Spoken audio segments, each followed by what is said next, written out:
The way that people communicate has changed drastically in the past 25 years. This change is the result of ever-advancing technology that has provided extremely fast ways to keep up to date with everyone in our lives. Many regard things like text messaging with great praise. However, there is an argument to be made about text becoming too much of a fill for actual conversation. Speaking their language isn't, unfortunately, that direct communication, but we can help them move it towards that way. But if we can get in there and speak their language with technology, I think we have a way to teach them principles and doctrine that will help them govern themselves. Yeah, but you don't want to go too far with that thought, because part of the challenge is breaking them out of that cyber language. Yes. And that you want them to be able to talk. Absolutely. And kids more and more are losing the ability to look you in the eye and talk to you, yes, make a point, listen to you. And we even think that parents ought to take real action on that. You ought to sit around the dinner table at least once or twice a week. Internet-based networking sites have also become a staple in our communication patterns. The ability to instantly see pictures and videos of family and friends instead of having to wait for them in the mail is a massive advantage. In addition, the use of social networking sites allows people to reconnect with others they may have lost contact with over time. Many businesses also use social networking sites to enhance online presence and increase revenue. As an example, Facebook has changed almost everything about what we know about communication, while of course carrying their ever-present controversy that follows a lot of social media today. But Facebook isn't just making money, it's changing the way the world communicates. During the Arab Spring, millions of people used Facebook to organize and share information. It has influenced American politics, with many pointing to President Obama's use of Facebook as one of the reasons for cornering the youth vote. It even helps companies interact directly with consumers and collect information on how best to serve them. But people value their privacy, and oftentimes photos or opinions that are posted to Facebook can never be fully removed even after deactivating a user's account.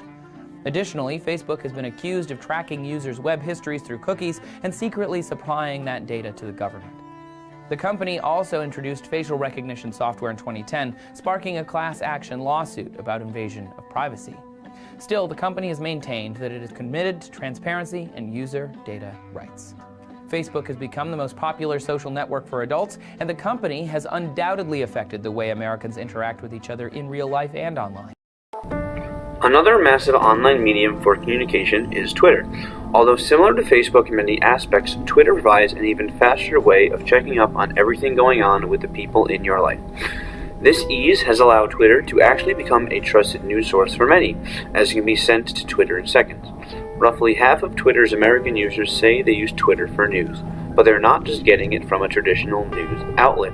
When news breaks in places with decent mobile connections, you can find out exactly what's happening on the ground via Twitter. This happened during the Boston Marathon bombing, Arab Spring, and Paris attacks. While it has been an invaluable tool for journalists covering such breaking news, it also brought problems with graphic content which will inevitably surface in the event of attacks. One disturbing example of this came when 2 Virginia TV journalists were shot live on air. The gunman also posted his own videos on Twitter and Facebook. An ecosystem. When Twitter came along, journalists got it pretty quickly. And they understood first that it was a vehicle for self-promotion. Then they started to realize that they could use Twitter to report, to say, well, this is what I know, what do you know? What do you want to know? Who should I talk to? It became a mechanism for collaboration, and now suddenly they had a voice. If you look at Andy Carvin in the Arab Spring, the flow of information in the Arab Spring was going on without mediators. Andy saw that, and he added journalistic value to it. He debunked rumors. He asked people to crowdsource with him and translate videos. He added context, and so on and so on and so on. We're still assuming that journalism is about making a product, and I think it's more about performing a service. And we as journalists have to ask when and how we add value to that. Another massive change in the way we communicate is, of course, YouTube, the video sharing site that single-handedly changed the way we receive and provide information. Varying from channels made just for friends to multi-million subscriber businesses, YouTube has changed the way people interact. However, much like Facebook and Twitter, this impact is not always positive. Publicly posting videos on topics related to worldwide news, such as shootings, debates, and political campaigns, can have both positive and negative impact on viewers. Where some viewers will take the news positively and applaud the topic of the video, others may take it negatively by commenting unnecessary and useless comments, possibly even targeting specific people in the video, which can often result in cyber arguments. Some videos on topics such as political campaigns and debates can also be misleading to viewers if the uploader is not transparent and only defend their side, which results in a biased video.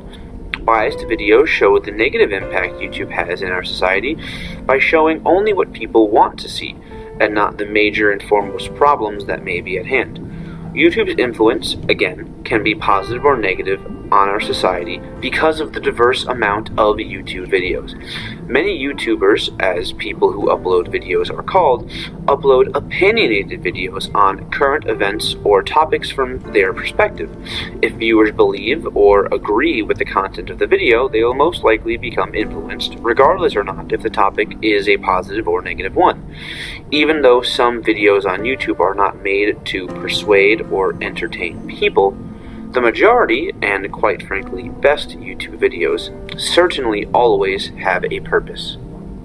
Conversation to YouTube is really incredible because in a way it's given the every man, every woman a voice. They can come on and record themselves, just spew their political opinions, and millions or thousands, however many people actually, care, can watch that. I mean, how big of an influence do you think YouTube has then on our political scene? It's been a tremendous impact. I mean, clearly YouTube has sort of taken it to full fruition. If you look at the evolution, I mean, email was what started really the way that people could communicate with hundreds, thousands of people at one time, tell them their opinions, and then we have blogs that come along in 2004 around that election, which totally changed the way that people communicate with campaigns, communicated with their supporters and potential supporters.